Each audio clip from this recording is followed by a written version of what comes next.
Hi, everybody. Welcome back to The Graded Escape. I'm Anna. And I'm Kelly. And this is episode 12. It's titled Redefining Success Outside the System. So basically, what does achievement look like with your kids in the homeschooling context? How do you know that they're doing well, hitting benchmarks if you follow those, or how do you know that they're progressing and achieving in what they're supposed to be doing? So as former classroom teachers, we spend years working in the world where achievement was measured by things like, grades, test scores, report cards. But once families begin to homeschool, those familiar benchmarks fade, and new ones have to take their place.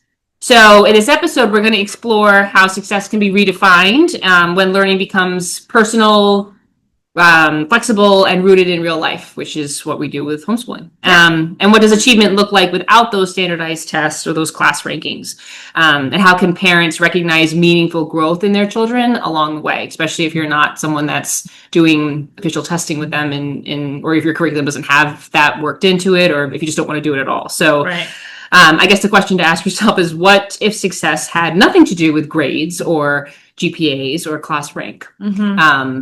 I think this is what one. Would your answer be? Yeah, I struggle with this one, to be honest with you. I do. I think it's just because having been a teacher and now with the work that I do and just data based decision making, it's I need to see the data. I need to see it on paper. I need to track it to be able to say that there's some sort of growth that's happening.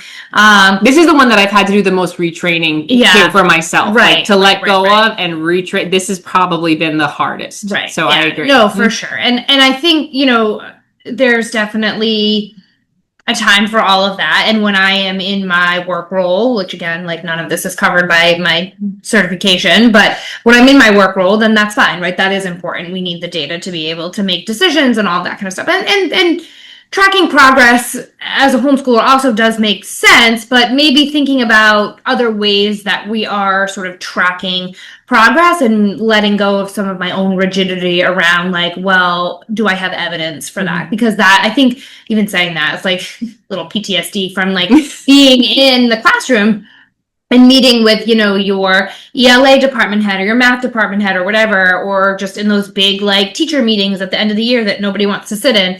Where's your evidence? Where's the evidence that learning is happening? How do we show that learning is happening? Because a school is required. I mean, as a teacher, you are required to have evidence to back up, a child's learning. And so that's a big emphasis, and you can't get away from that. There has to be that so that you're held liable as a teacher in a institution. That's that's a big part of the training of doing all of that. Yeah, for sure. So I thought it'd be kind of fun if we each answered the question. So one thing that we used to think success meant as teachers, because maybe it's still the same thing you think of success, but for me as a teacher in the classroom now, I would say, so I think my experience is slightly different. I primarily worked in private schools, and so private schools do have, sometimes teachers have more autonomy. Sometimes there's more flexibility when it comes to curriculum and assessments, and a lot more parent conversation. Parents are a much bigger part of the process of a child's education in private school because they're paying for this education. So they have a lot more sometimes to say, or are just more I don't want to say more invested. There's plenty of parents that send kids to public school that are very invested in their child's education, but there can be a different pressure on a teacher in a private school setting when it comes to kind of customer satisfaction, just because, these are paying, families that are paying for their child's education. So success for me, I always saw success, when this is kind of a silly thing, but I used to think a successful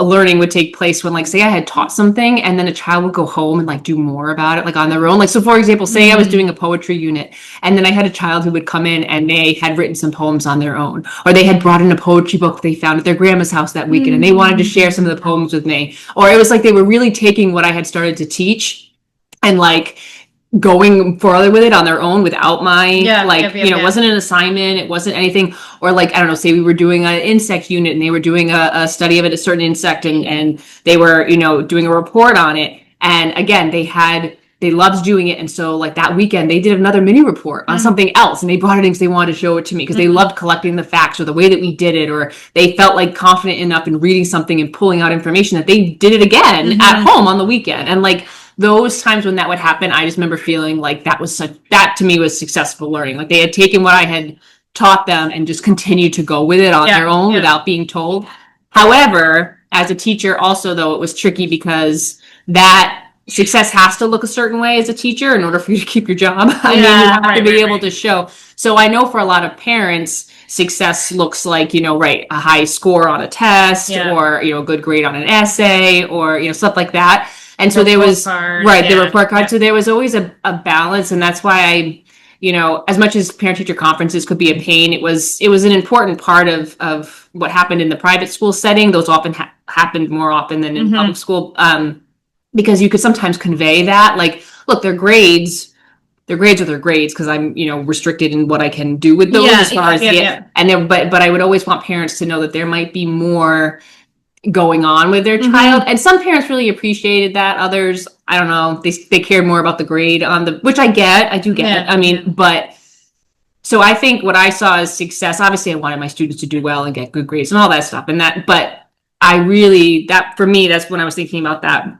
For me, success as a teacher meant when I saw them take what I had taught them and do something independently with it and be so excited to show me or bring it back and just, that to me was a big, I could probably have additional answers for this question, but that was the first one that popped into my head. Yeah. Those moments used to just really, right, you feel like you're making an impact and having an impact on this child. Mine is totally different. Oh, so I'm curious what yours is. Mine is, so I have two, right? But I mean, and again, remembering like I spent a lot of my time in the world of special education. Yeah, right. I spent a lot of my time in sub-separate classrooms with kids with social emotional challenges and all that kind of stuff, going from like a non-public, like out of district placement to then a public school, but still sub-separate classroom. They're with me all day. They don't.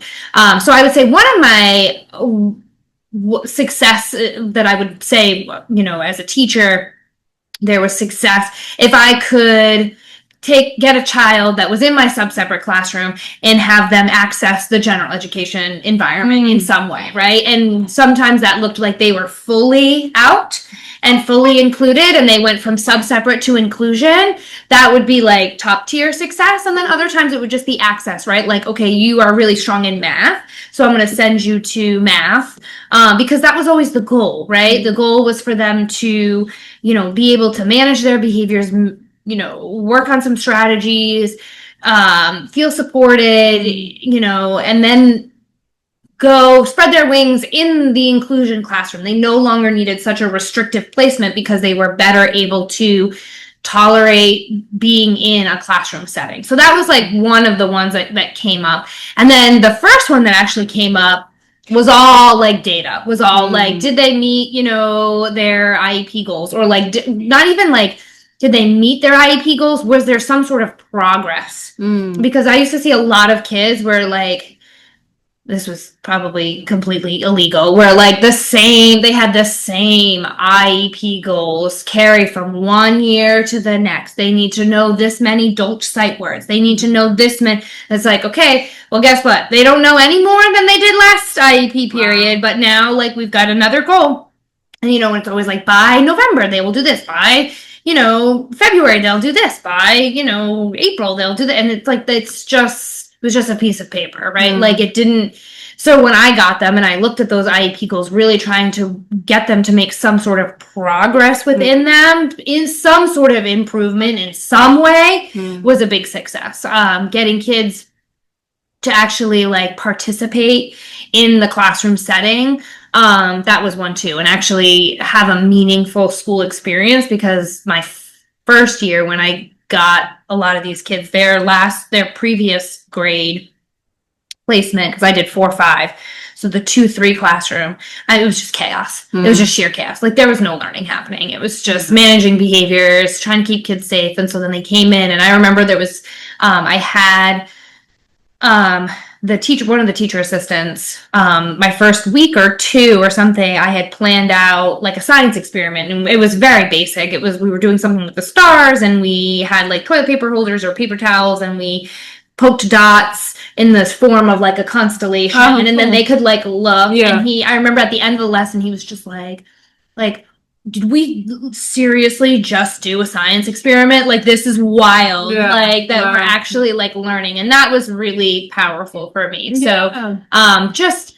getting these kids to have access, to the general education environment and have some level of success, some level of progress, would be how I defined success. Yeah. I was thinking about, sometimes, I don't know with yours, if like parents also felt that same excitement you did when like their child, would get access. I don't know if it was always the same, because I'm just thinking too, like there was other times that I felt like a major success, but again, I do think that there's a lot of parents that are just harped on sometimes what they think success looks like, which we get into in a minute. But because like, for example, for me, I remember with 1 year when I had 5th grade writing, there was not a student I had who didn't like almost fall to tears when it was the beginning of writing something, because they were so anxious about the writing process. They were so bogged down with like, it's got to be perfect from the first sentence.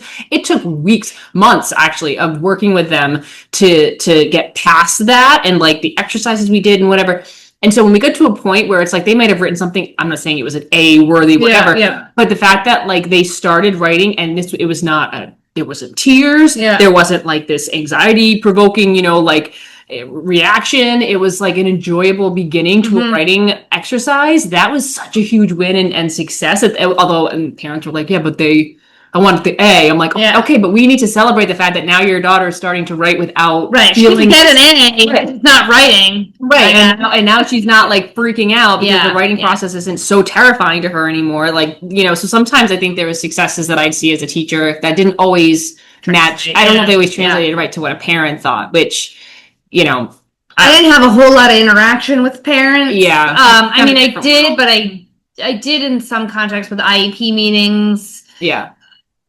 Some were more hung up on trivial things than others. I do have a quick anecdote about one mom who, her son had been in sub-separate for a while. He came to me my 2nd year, had a lot of success, didn't have any like real behaviors in my classroom, and so he started going out for inclusion, and she was supportive of that, and and so then we made the transition that like, hey, he needs a less restrictive placement, he's going to go to 5th grade and be fully included, and his first like benchmark or first like assessment in 5th grade for ELA, he didn't do very well, right? But all the assessments that I had done, he was okay, because like expectations are different. Like I'm running a sub-separate classroom, like my expectations are different. And so she flipped out, right? Like lost her cool. She approached me, like cornered me about it. And that's what I explained. I said, expectations are different. And that answer did not fly. Apparently I should be holding my sub-separate kids who were about ready to flip a table to the same expectations that typically developing, 5th grade general education students, which is baffling, right? So we call a meeting, and she's accusing me that I let her son fail. I set her son up to fail, on and on and on. And, the only thing that I can really think to really say is like, we don't keep kids in sub-separate self-contained behavior classrooms because they might be low academically. Yeah. That is completely against free and appropriate public education. Like, you are not understanding. Like, you are upset because your child was doing really well and now has hit a setback, and it's not going to be as easy. And it's exactly like what we were talking about in a previous episode about like not having the growth mindset and just unable to comprehend that it wasn't going to be a lateral move, that there was going to be struggle, right? And in hindsight, I probably should have disclosed that there might be a little bit of struggle, but she was very unhappy with the move to a general education setting. And I'm like, so you want him to come back into a classroom that's more restrictive with peers where I am not as good of a teacher. I have to teach all of the subjects. This one teacher is ELA, that is her specialty. Right. He can have a better quality instruction with her. Right. And you're saying no. Why? Because his grades are going to look better. Yeah. In my sub-separate classroom. Like, you're totally missing the point. Well, that's why I feel like there's it's like one or the other, especially with high school teachers and placements in like an advanced placement, like an AP class, where there's a lot of kids whose parents do not encourage that because they know that their grades may not look as good. Like if Right. they were in a regular classroom, they might get an A in the in Right. English, but if they're Right. in AP English and they can't pull out the A, it's like, okay, well, who cares that it's AP? It's like they're getting the B. It's like, okay, but that's a much harder class, and they might actually be pushed in a different way and learn more in an AP. I mean, who cares so much about that grade? I mean, it just, I mean, it can, that those grades sometimes, I know I've had several of them, parents that just, it's everything is grade related, and that's just been something I've loved not having to be a part of now that I've stepped out of that role, because kind of going into our, just kind of our first point here is just going through what the traditional definition, I think, of success is for many parents, which is, or what for inside schools, not even just for parents, but for the teacher, for what students feel like, for the administrators, it's grades. Standardized test scores or assessments. So these can be, either statewide, they could be, benchmark, double test, computer-based assessments, whatever. There's so many. There's so many. And every time I sit in an IEP meeting now, it's just like, oh, well, their STAR testing was this and then, and it's just like, yeah, I know. Okay, or like, oh, the STAR testing doesn't match the, what we're seeing in the classroom, and you're thinking, well, then that's probably a problem. Yeah. Some either in your assessment or in your instruction, because if your, assessment measures are valid, then they should be measuring what they're supposed to measure, and obviously they're not if there's a disconnect. So that's another one. Standardized testing, getting into honor roll if your class, has your school has an honor roll thing or whatever, and then obviously when they get older through high school, most people's success is moving right on to college, right? Which I do think there might be a slight shift in that in the previous years about people's, especially because college is so expensive now. But I do think there's more people that are viewing college as like one of the outcomes, but not necessarily the only one after high school. But that's whatever. But thinking from like a teacher's perspective, we kind of spoke about this briefly, but there is a pressure on teachers. Just if your kid is in school and you're, thinking, or if they were in school and you're thinking about the way that their success was sort of measured or spoken about a lot of times, there's definitely a pressure for teachers to quantify learning because again, they have to. I mean, there was a time, was it during Obama with the No Child Left Behind, where like public school teachers could be fired if their students didn't show or had high enough test scores at the end of the year. I mean, if I was a teacher thinking, oh my gosh, my job is dependent on if these kids are going to pass this test, you're going to spend the whole year teaching that test, and that's what ended up happening, which is unfortunate. Why they put that in place to begin with, I'll never know. But there definitely is that pressure, and because teachers are so often asked for data to back up things that they have to have so much of those assessments to show what or to prove what they're seeing or how a child is doing, because they're being held liable for that kid's education, and there's a lot of pressure on that. So systems do. And this is a little bit of a pet peeve of mine, but systems do prioritize measurable outcomes over deep understanding. And what really bothers me is when there's, especially in some private schools, where they really, really talk up this, we're inquiry-based learning, we're student-centered approach, we're all about critical thinking, deeper understanding, but all this stuff. And then you work there and you're just like, it comes down to measurable outcomes. It does. And I mean, you may have some of your lessons like this, and this may be something you talk a lot about, and they probably do better at that than the average public school. But it still does come down to measurable outcomes. There's still, the principals or administrators that are like, we're still going to do this test. We want to see where they're falling on their math. There is still, so it does bother me sometimes when I hear somebody talk about either if their child's at a certain school or whatever, colleagues of mine that have previously taught at private schools or whatever, and they, will say things. I'm like, yeah, but it comes down to measurable. You have to be able to, you have to, at the end of the day, they have to put up these measurable scores to show how their students are doing so because it also comes down to funding too, right? Like in Fall River, it was a lot of just like your state assessment scores were linked to whatever sort of level performing school you were. And if you were a low performing school, you know what I mean? You had potential for state takeover and all this kind of stuff. If you are a higher performing school, then maybe you would get different funding, or, you got funding too if you were a lower level school, but it was different, right? And it was, you had to do a lot more showing of how you're spending that money to improve outcomes. So, you had a whole like school improvement team, of people that would sit and meet and talk about all this kind of stuff. And how are we going to do this? And how are we going to do that? And, it's a lot. It is a lot. So it does all come down to funding. And I'm sure same thing with private. Like you need to show that the money that you're paying is having an impact, and your child is learning and they're performing at a high level. Otherwise, why would you send them there? Why would you pay all that money? You pull them out and send them somewhere else, right? So it really, a large majority of it does come down to funding. It does. It does. Yeah. And so, a question that you could respond to it, but would you say that those measures of student success actually reflect what a kid knows or who they're becoming? No. And I would say no as well. And I would say no as well. Those scores, especially on standardized tests, but even just, I don't know, I can't tell you the number of kids that would learn something, again, either for the test, but then you ask them anything else about it, and it's like, well, that wasn't in the I don't know, that what. I'm trying to think of a good example. I don't, like maybe we're learning about some explorer or something, and could they reiterate the facts that had been given to them, and then what was in the story that you had read? Okay, but could they talk at any length about anything else about that time period, how that explored, anything else that would have been relevant and they would have been discussed? Could they go any further with you? And like a lot of no, but they got an A on the test because they memorized the facts for it. But really, it was like no.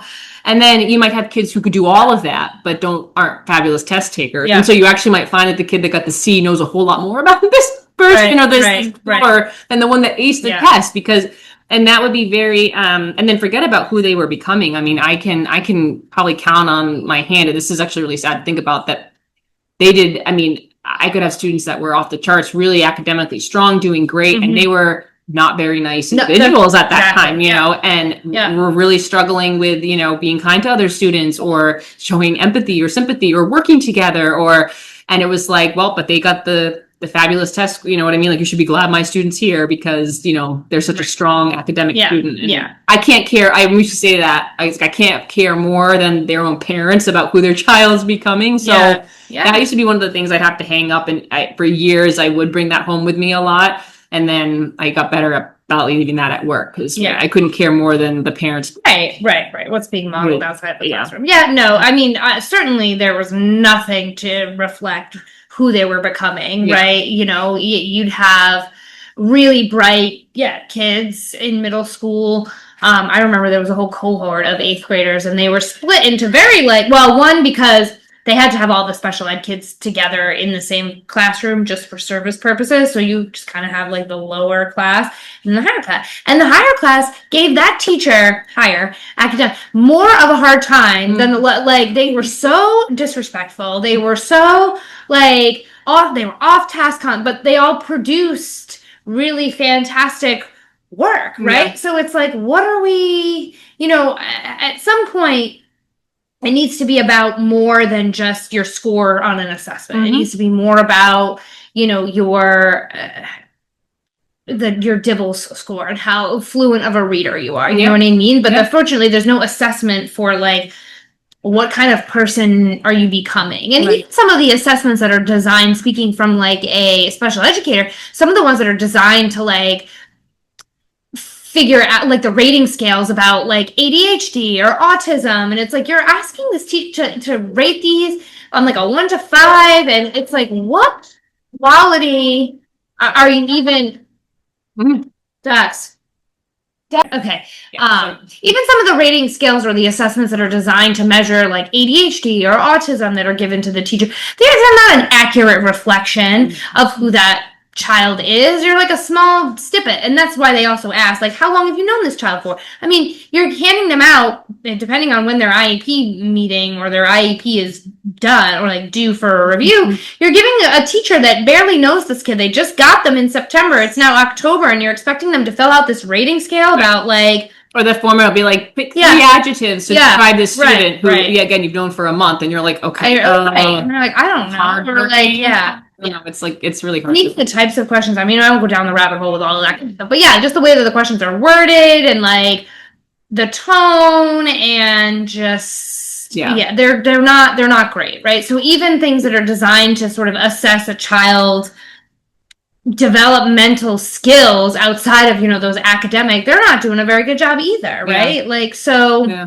I don't know if this would surprise you or not, or parents or not, but I was reading a book, Weapons of Mass Instruction, and the writer of it who's a former teacher, but he gives a lot of workshop talks to educators, and I guess at one of his talks, or at all of his talks, he will ask this question of the audience and ask the teachers to stand up.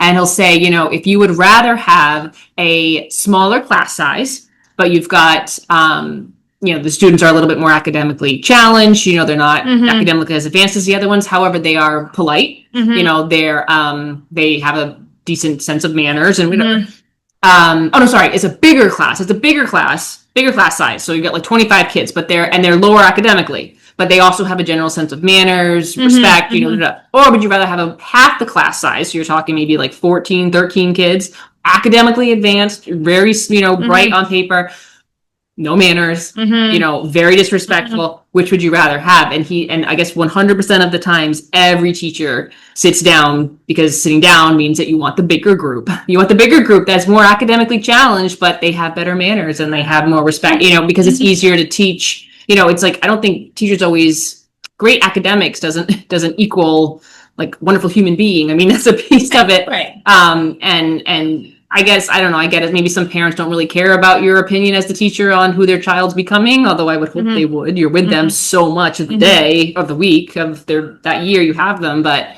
I guess if they really just want your input on their academic ability, then that's all you can do. Right, I don't know. But it's a slippery slope. And that also is another baffling question for teachers, like how much of what you're doing is just teaching academics and how much are you teaching the whole child? And what parents want. Some parents don't want you teaching more than just the academics. And yeah, it's another rabbit hole. But moving into kind of when that mindset shifts. So when families decide to homeschool. So we've gotten into kind of what the classic model of success looks like, right? So how does homeschooling change the scoreboard? So when you think about what primarily the homeschooling families worry about when they're leaving the system or if they've never been in the system, well, they probably think about, right, well, kids are assessed based off of grades and tests. So if I'm not doing that, how am I going to know that they're progressing? Right. That's the major thing. Yep.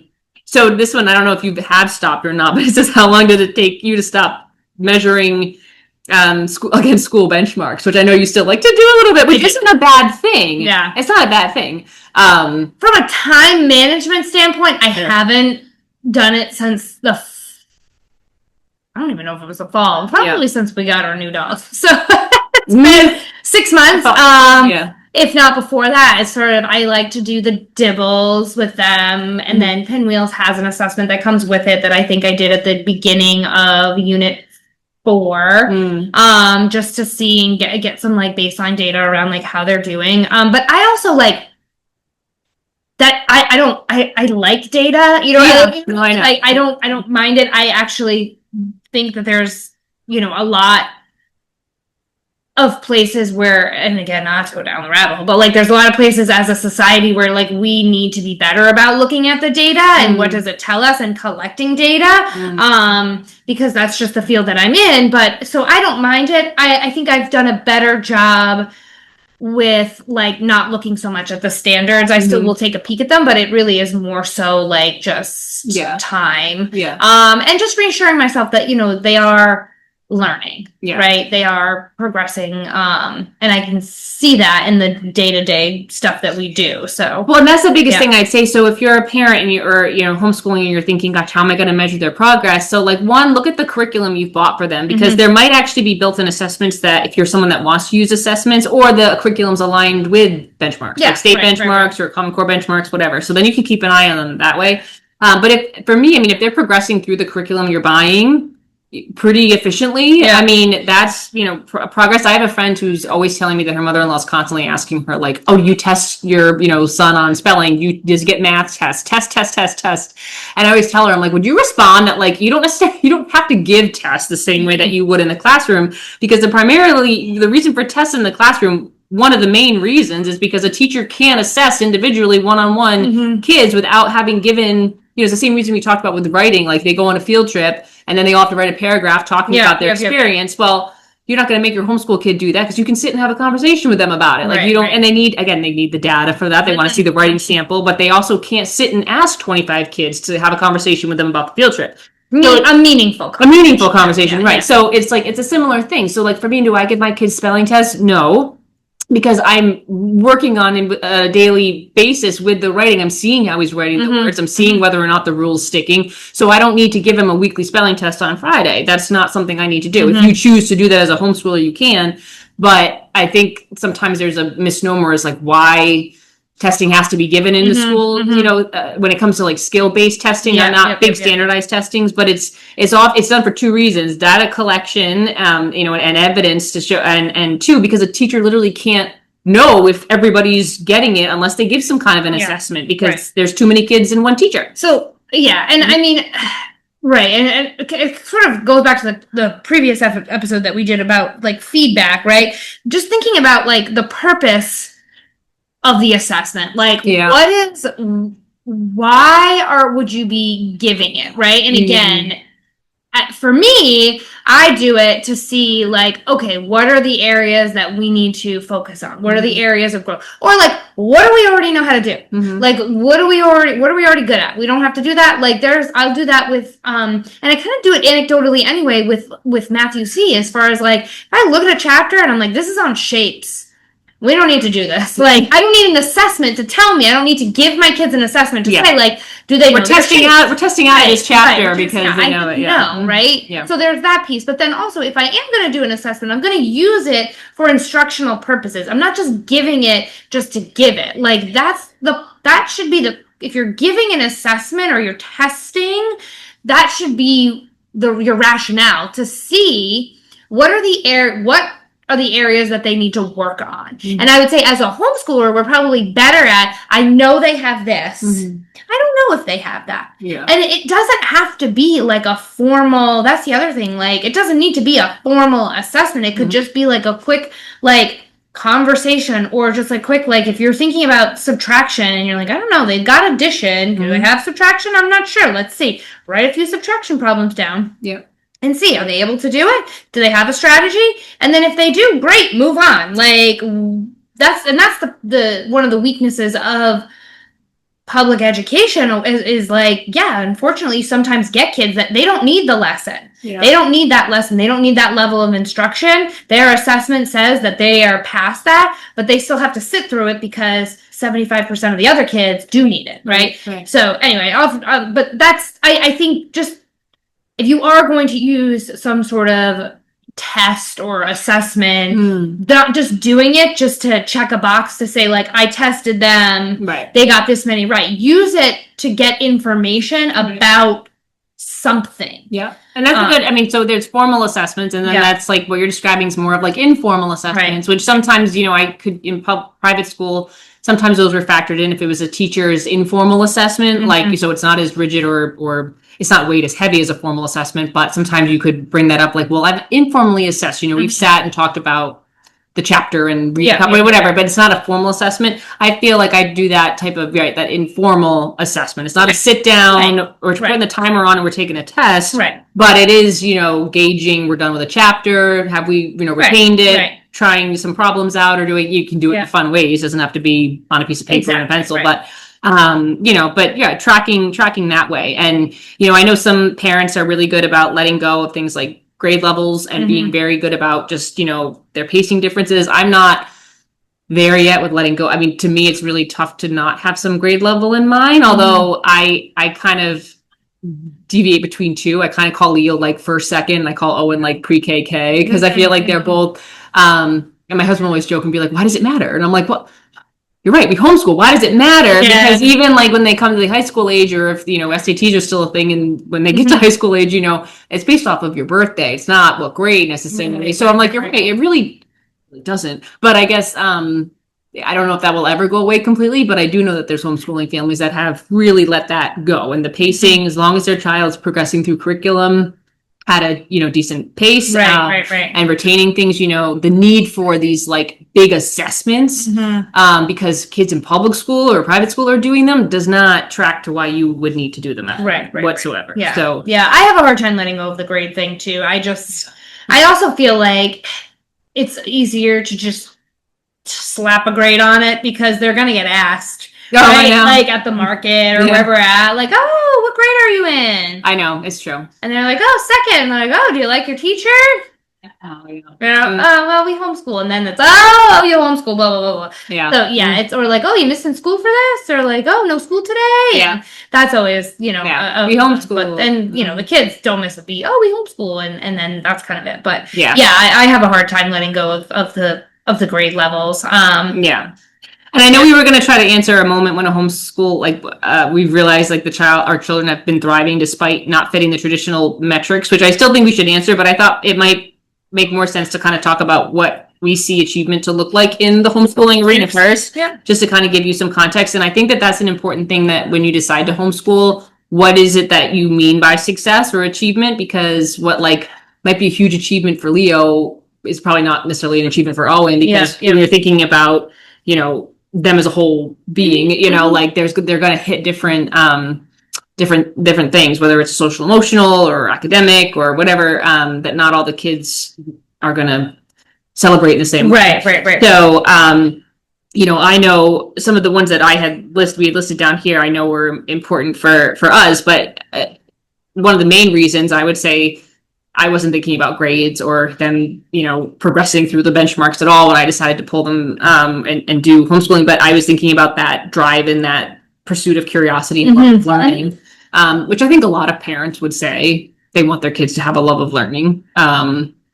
But, you know, being able for kids to pursue topics that they really enjoy deeply, and self-directed projects, times when they've learned about something and then they're turning it into some, you know, project that they are just going. I mean, I feel like your Owen has done that in lots of respects, especially with history type topics, you know. Like, oh, I built this, or like right now they're really into Harry Potter, so it's like, oh, we're building like, you know, Hogwarts out of magnetiles or something, and just showing like that they're, you know, understanding what the story's about or the characters and stuff like that. Yeah, I mean, that was one of the reasons why I pulled my kids out, is because Owen is so curious and has so many questions, right? And I could just envision that being punished and just sort of like, we're not talking about that right now. I'm not answering that right now because it doesn't fit into the time constraints that they have as a teacher.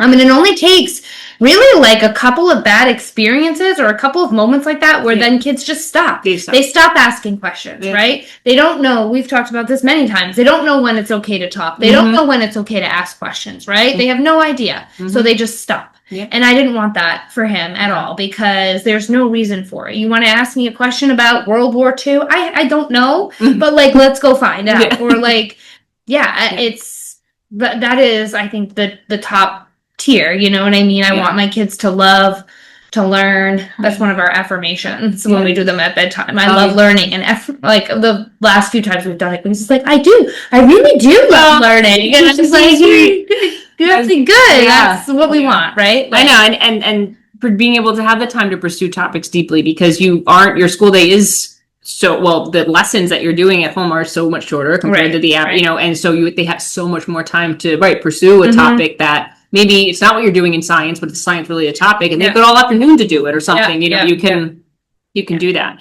I was just thinking for mine, like what were they making the other day? It was like an animal zoo aquarium, but they were literally classifying all of their animals based off of things like, oh, it was a mammal, or was a fish, meat, or was it whatever. And I was like thinking like, wow, look, because they're very into animals. And I was thinking about all the work we've done talking about habitats and diet and, you know, whatever, like that's how they were creating this space using their stuffed animals. And I was like, what a wonderful way to show me how much they've been learning. I mean, I could have put them all on a test, and this was a self-directed activity. This wasn't anything I was, you know, monitoring, like, we're going to do this. And, you know, this was just them. And then they would walk me through it and explain why certain animals were in different spaces. And, you know, that's a great moment that I have just thinking of with that might not fit a traditional benchmark for them understanding, you know, classification of, you know, North American animals, but that was a way to show, I mean, that certainly showed me what they know. Definitely. I think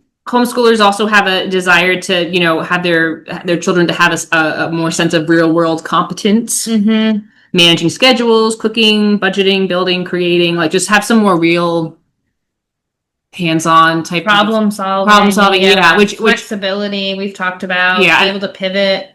And I don't know why I never used to think twice about it, but then as soon as I stepped out of it, realizing it does seem very weird to have kids be sort of sequestered in these buildings 5 days a week for such long hours, and then I mean, I guess they're in the real world during the summer, unless they're in camps all the time, which might be the case. But just when I think about how much exposure my kids get to real world, you know, places or experiences or things or time we have with them to do more like I go back all the time and think, I wish I had spent so much more time learning how to cook.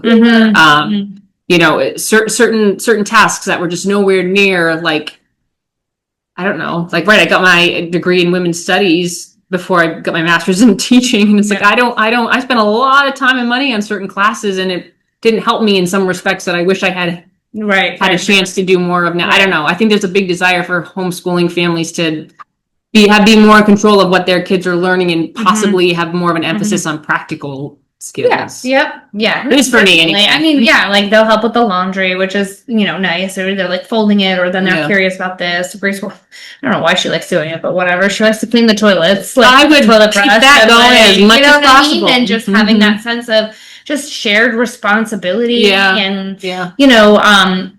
I think too, just, managing like you said, managing a schedule. We just did a bunch of like mental math sort of activities in like our lessons, but then talking about how it translates out into the world, and then being able to practice that, you know, and saying like, well, yeah, you could write down like, you know, 49 plus 39 and solve it. But like, if I'm at the grocery store, I'm at Target and I see these two toys and I have this much money to spend, how do I know? Like, very quickly, need to make that, you know, I don't have a pencil and paper. So I actually have to kind of have a strategy for doing it. So I think, real world application, and then, real world competence. And yes, the other day they asked me, can you write my name? Can you write my signature? And I was like, oh, yeah, I can write it like in cursive form. Wow, so cool. And I'm like, you're gonna, or like addressing an envelope. We did that when we said, there are so many, like, I don't really know if that's ever actually taught. I would assume not. I don't know. I know when I taught third grade and we had a specific social studies curriculum, and the start was community. And it wasn't in the book, but I made it a thing where they had to know. It wasn't in the textbook, although it should have been. But because it talked a lot about neighborhoods and about where you live, but there was never. I had them write themselves a letter. And then they had to address it to themselves, and we went through the whole mailing process. But they had to write, and a lot of them, had never made a letter before, and didn't know what all the parts were and why that has to be, listed and things. So that was, and some didn't know their address. And that was third grade. I think my cousin told me a story about her stepson who was like going off to college, who did not know how to write, but he wrote it all in one line. Little certain things you would be surprised, but there is so much that, it's interesting. So I think sometimes some homeschoolers have a shift of kind of wanting some of those basics to be taught that for some reason just have gone out the window, and iPhones have taken their place. I don't know. But social emotional growth, that we've talked about this in other episodes too, but wanting our kids to feel confident, communicate with adults, collaborate in mixed age groups. We've talked about the importance of why we think that that's so wonderful in other respects. And you don't need to be in a school setting for social and emotional growth to take place. And I think we've both seen such progress with our own kids and growth in those areas. And it's a myth. Go back to our episode on myths about socialization. What was the next one? Mastery. So then thinking about redefining achievement as having a solid understanding and a deeper understanding of some of the concepts that you are working on, rather than surface level, right? Typically when you are in, a classroom, you have X amount of weeks to cover this subject. And when those weeks are done, guess what? You're moving on, right? And so you might not have a child that really understands the concept on a deeper level. But achievement in homeschooling can be, we took 4 months. We've been spending the last 4 months learning about, animal habitats, and we have a really solid understanding of that. And who knows what that might blossom into as far as, additional interests and career paths and all that kind of stuff. So it's, really being able to think of success as, or achievement as, not just like, again, as access, like, we gave you a little smattering of all these concepts, but you don't really understand any of them, right? Rather than, we took our time with this one concept and you really got it, right? And I've always been a fan of mastery, and a lot of curriculums in schools are not mastery based curriculums because they have to cover a lot. And so it can be really hard for a teacher. It was hard for me when there were times that I knew even if the majority of my kids didn't have a certain, I don't know, phonics concept, like the time was up. Yeah, you're done. And it was like, oh, I don't want to move on. Yeah, right. To the point I can remember even going to the head of the department once with an issue with that, and I out of all the classes of this grade level that were at the school, I had a lower reading group, and I just wanted more time for certain, even if I had to like rework the scope and sequence for my class, and it was not an option. It was not an option. And I remember thinking like, this is not right. This is not right. Right. And it was just one of those many, it was one of those many things that it was just like, will they get it again next year? Yes, because that's how those curriculums work. You get reintroduced, but what a waste that we've talked about it. And if I have another week, I might make a lot of progress with this topic, and I didn't have the time. So, is there a moment when you've seen one of your kids demonstrate success or a way you would say success in a way that school would never measure? I mean, I would say for Grace, maybe like some of the social emotional stuff. Yeah, I was gonna say some of those things. Yeah. I also was thinking with Leo with his writing, the way that most schools would teach writing, and the rigidity of certain assessments. I think he would be very discouraged with writing, the way that's taught in a lot of schools now, and the way that he comes up with stories and stuff. I just see the creativity with it, which isn't always measured, especially in writing. Creativity is sometimes on the rubric, which would be nice if it is, but I've seen more than most rubrics. Creativity is not even on there. It's a response, It's to attack. Even if it's like a creative piece, it's like that still for some reason is like listed as one of the things. It's like their ability to take an idea and just go, and that would not be measured accurately in school, I don't believe, for him. So to just having some like the like managing a schedule piece and like trying to balance so many just okay, we're going here at this time, and a concept of time too, I think is a big one, like difference between times. That's been one that I don't know how much that's actually, time is usually one of those ones too, that it's like you spend like a week on it and then that's it. Like it's in public school. So, just that they very quickly picked up on, even today when you guys were coming over, they were like, oh, it's 12:25, and they'll be here in 35 minutes. It's like, wow, yeah. Yes, they will. Just that they just kind of picked it up just from us being out I never sat and explicitly said like, let's look at this together and how much time until. It's just from our natural schedule of like, we need to be somewhere at, at what time? Oh, Owen's gymnastics class starts at 4. Okay, well, it's 3:30. Oh, Mom, we have 30 minutes and then we have to be there. And it's like, yep, you're right. And then just like managing time.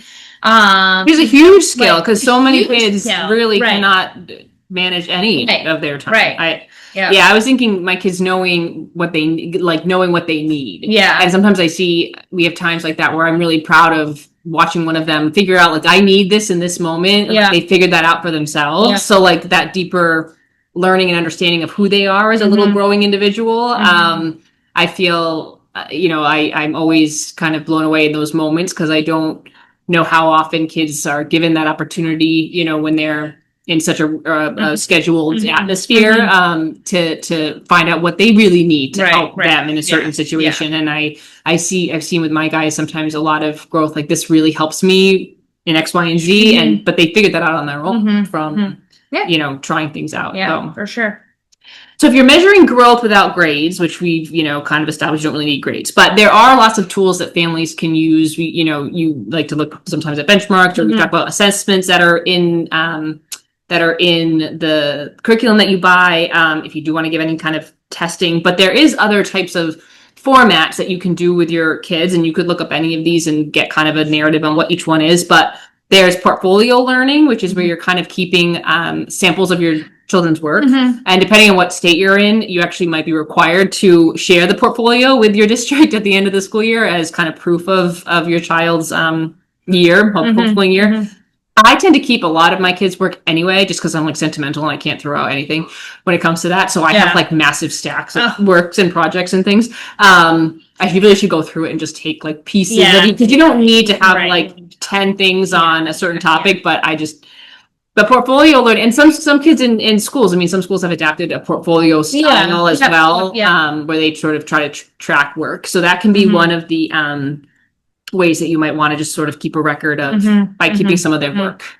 Right. Yeah. Or monthly putting it aside. Some sort of like showcase or something. Yeah. Like they did this big project and then they had, they presented it either to like family members or, some of the homeschooling groups around here, they do like a living history day or like an international showcase. They've done like a state's fair, like that kind of thing to oh, this is a project. Or if your child is just really interested in something, then they go and they do the project and then they show it to you. And it doesn't have to be a whole big, you don't need a fair to go to do that. No. You can it can be to share with people, or it can be a showcase just of their work. They just they make kind of at the end of a unit or something, they create their own kind of little showcase, whether it's something visual or it's a book that they put together, a pamphlet, but it's a way to showcase their comprehension of whatever unit you've just done. That can be the milestone skills we've talked about. Narration and reflection is really beautiful. I actually know a homeschooling mom that her child writes up a kind of like a narrative. She's older, she's in middle school, but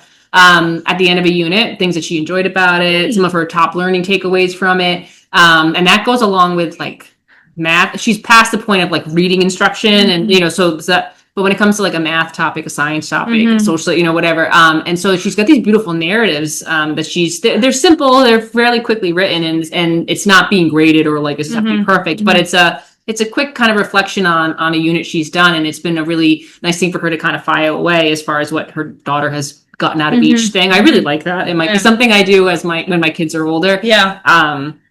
And then this, long-term projects as well. So but we've sort of discussed how we sort of feel like we know how our kids are learning every week. But right. So yeah, and there's lots of success stories that you can hear more from other. We've shared some of ours, but if you look online or if you're part of any homeschooling group and you put a question out there on Facebook for homeschooling families, I'm sure they can share just countless examples of how their child is succeeding in different arenas. Different things. Homeschooler. Yeah, you always kind of get like more often than not, someone that I tell I'm homeschooling knows somebody themselves who has been homeschooled or knows of somebody. Like it is, it's a thing. And I think that was an area that I got hung up on, and when I initially started, is the next question, but just like, okay, well, this isn't traditional, right? So what do I do if I want them to follow a more traditional path after they go to high school? If I do want them to go to college, yes, the big question, can they have? College, you know what I mean, right? Like, how do is that an option? Like, am I doing something now that would be detrimental to them, not accessing,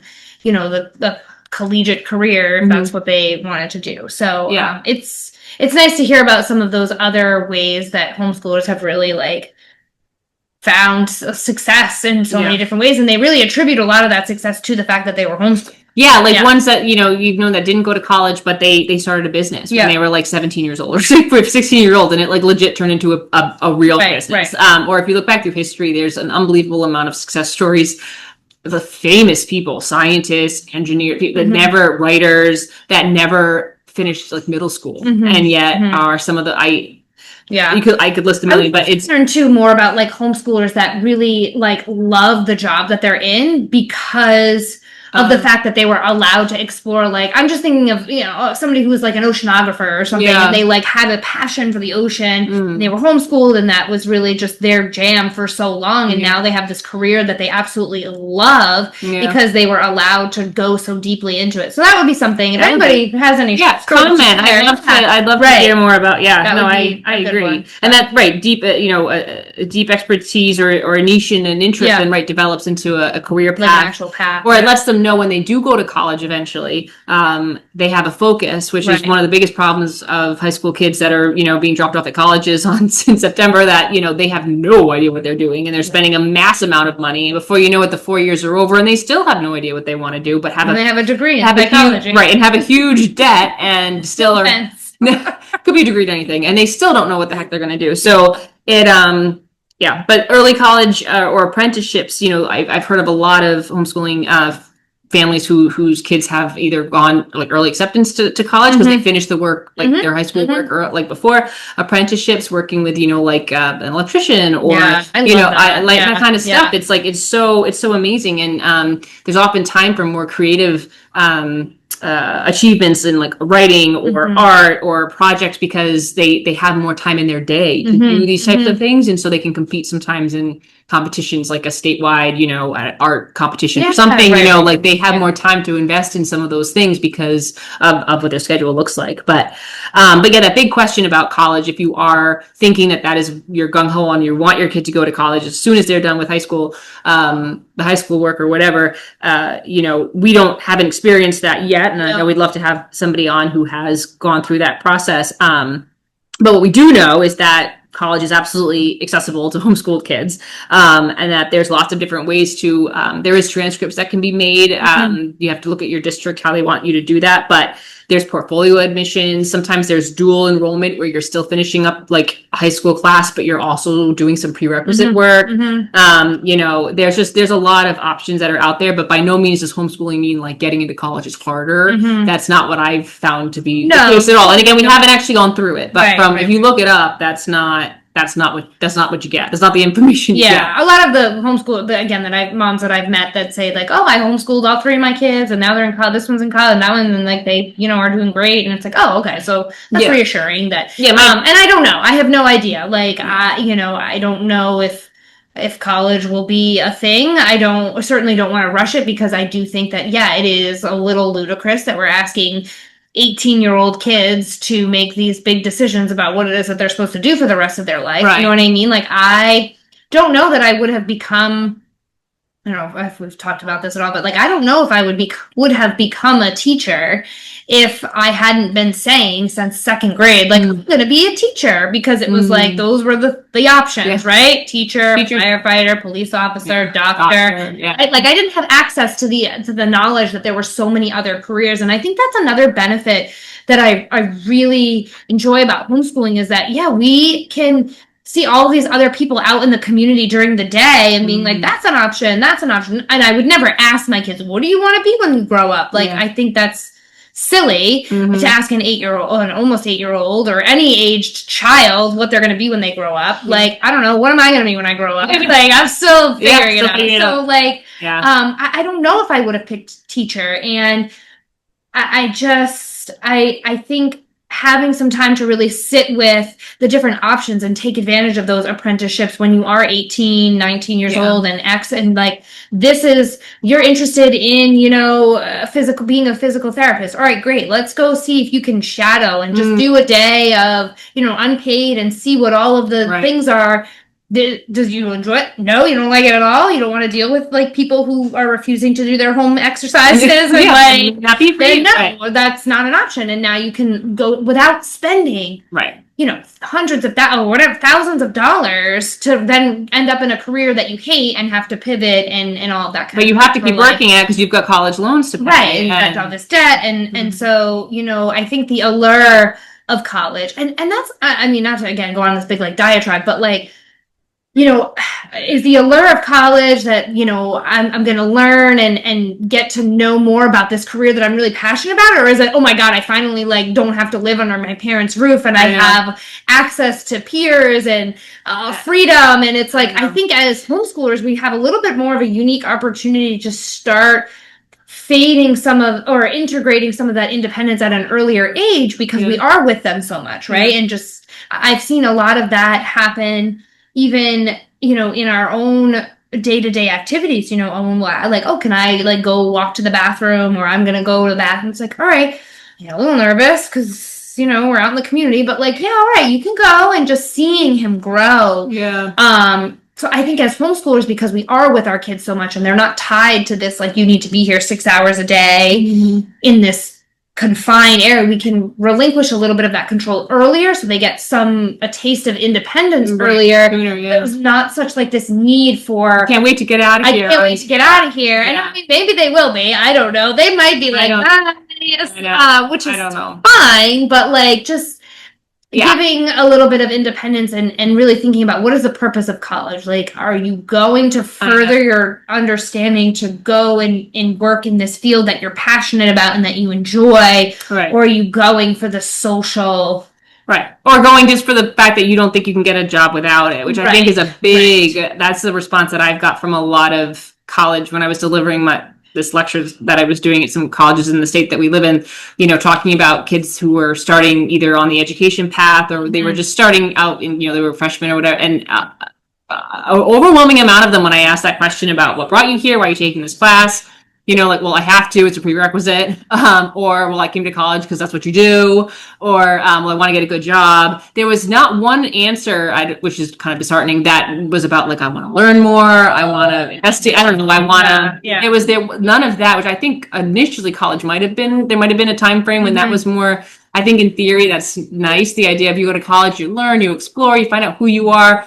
To me, I think that's kind of like, I don't know why you need to go there at this age to do all those things. I don't know why you can't be figuring out who you are all along, but okay. It's like all of a sudden you have to wait until you're 18 and out of the house and in this institution to figure out who you are. You're going from one institution to a lesser strict institution. Right, and you're on your own a lot, and now you're figuring out who you are, which is sort of interesting. But I don't think, I don't know. I'm not sure. I definitely am a big fan of the gap year, they say. And I know I won't be pushing. I mean, that's something they are ready to do and whatnot. Great, or if they want to, but it'll be one of the options. And it definitely won't be, you know, I do think that there's a lot of people that view success as far as like what college their kid went to or that I don't know. And to me, that's not necessarily a measure of success, but it is. There was this there was like this little video I was floating around like a while ago, and it was basically like two moms and their kids. They met in the parking lot and they were talking about like their sons that were both like graduating, I think at the same time. And one was like, oh yeah, he's got a full ride scholarship to this place, to this place, to this place. And the other mom was like, oh, well, he's not quite sure. He might do this or whatever. And then they get in the car and the kid that's going to like this Ivy League, whatever, is such an jerk. His mom, he's like, oh, who are you talking to? Like, I need to be here. And then the other one was like really kind and sweet and thoughtful to his mom. And it was like a totally like different way of defining success, right? Like, and it goes back to what we were talking about before about kids like showing up and they get really good grades, but they're jerks. Right. What do you think is like, no, I know, but what do you think is success? Right. Yeah. What are you envisioning for success? Yeah. And I think redefining it completely as far as, okay, no, I mean, I do want them to learn. I want them to have a love of learning, obviously, but like, I also want them to just grow into decent human beings. And you don't have to go to college to grow into a decent human being. And I don't think it has to start like you were saying that late either. Like, you know, I mean, there's no reason why, again, if you look through history at some really famous explorers and scientists and writers and stuff, you know, the exploring and practice that they were doing like in their middle school years is amazing. And so you think about like, you've got a 14-year-old, and I was thinking my guys have gotten very into taking pictures of animals and things, so into animals. And like we were talking the other day about, you know, there are people that are photographers of animals, you know, like some of our National Geographic magazines we have, or this Ranger Rick series that they like to look at these photos of animals. I'm like, these people, this is their career, this is their job. They go to all these exotic places and they have to learn, they have to use certain equipment and how they, you know, how they can get the right photo of a lion that's, you know, really far away, and they have whatever. And it's been like especially for my older son Leo, like he's dead set as of right now. That's what he wants to do. In his career. But it was so like, but they've been practicing like doing that at home, which is really fun. And then when we were out for a walk the other day, and there happened to be a woman who was bird watching, and she was taking photos. And we had stopped to sort of just chat anyway, because the boys were cute. So right. And then anyway, but she had formerly been a photographer for the Smithsonian magazine or whatever. And it was like, so it was so funny. And the boys were like, what? I'm like, so she did that. Like she took, it was primarily of birds. But it was just so funny, like in that real context to see like this, she was a woman that did this, and it's just been at the forefront. So my kids are still little, but say he was 14 and that was something he wanted to get more into, you know, like would there be a way for him to do some apprentice work at, I don't know, the aquarium, taking some photos for their website, or who knows what it would be, but like this wait to do some of that stuff until it's like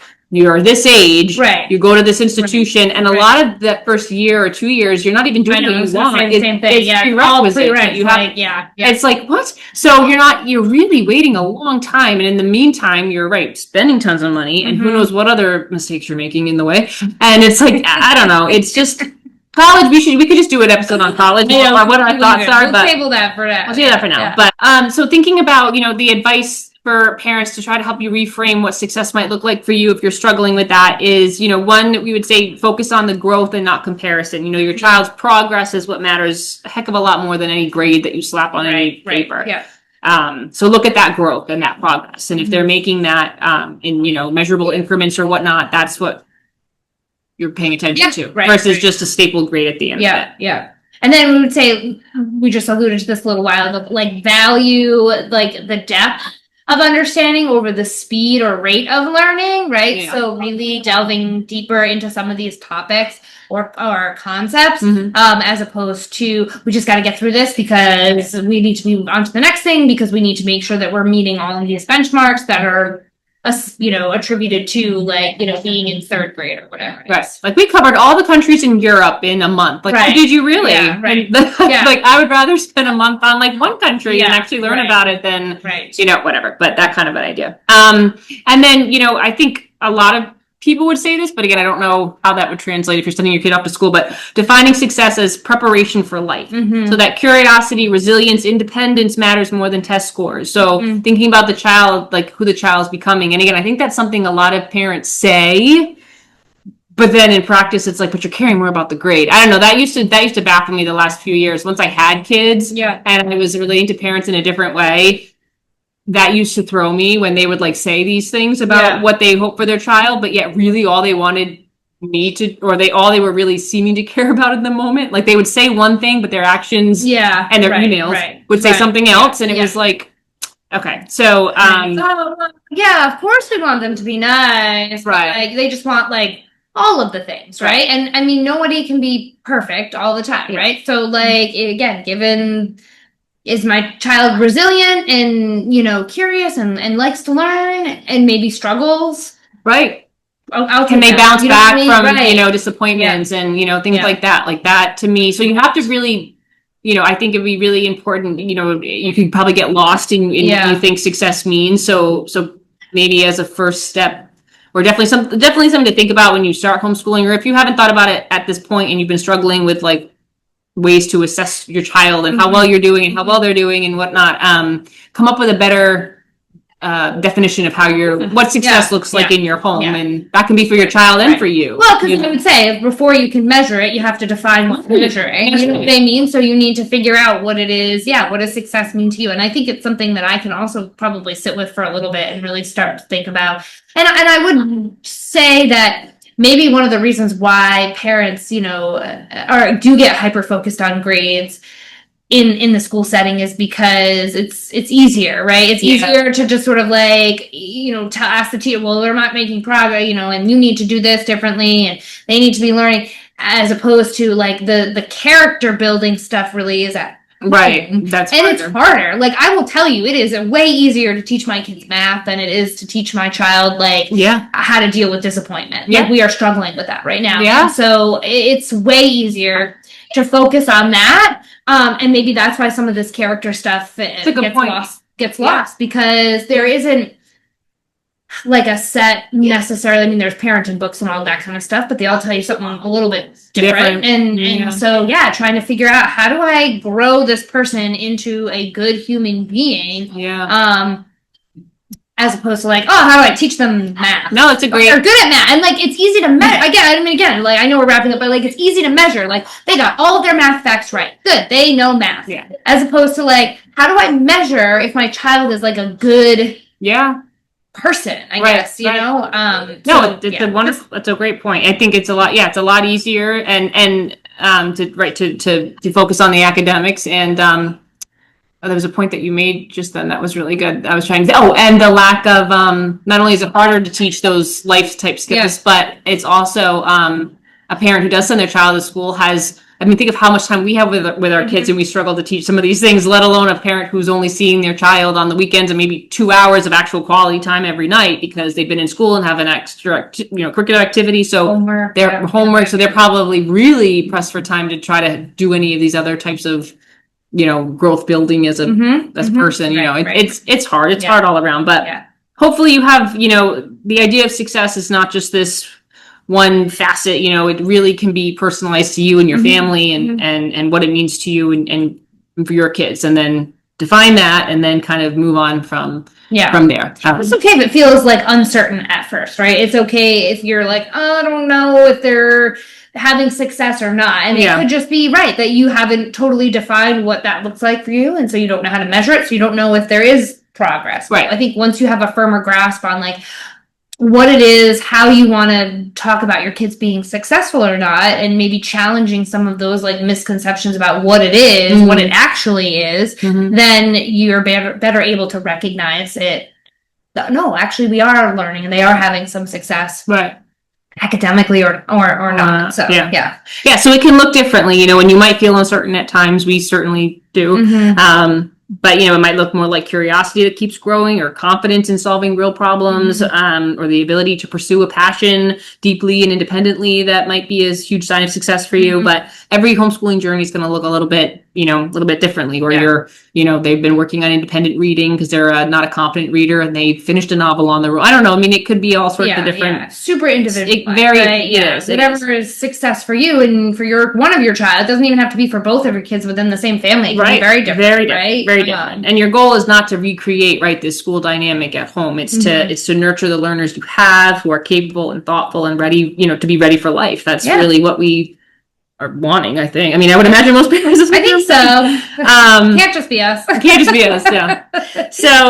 Yeah. So spend some time thinking about what I think I mean, even though we've been doing this for a while, I feel like it's something I'm going to kind of reflect on too a little bit, like laying out what success looks like for my kids, but also I think for me too, because for the parent that's doing the majority of the homeschooling work, because sometimes I'll feel really successful if like a lesson goes well and there's no tears and I feel like, you know what I mean? But it's like, well, maybe like, yes, that could be one of the ways of success, but success might also be something like, I don't know. The habitat, the like zoo aquarium thing, you know what I mean? It could look success. They were passionate about it and they really took what they understood and made it. And so I would definitely chalk that up as a win. Yeah, no, I'm gonna probably reflect on it a bit too. I think it's a good, and it's probably one that you need to return to, I would imagine. Periodically. Sure. It's not just one set thing. Yeah. So. All right. Well, thanks for joining us. And until next time, keep the lessons light and the moments meaningful.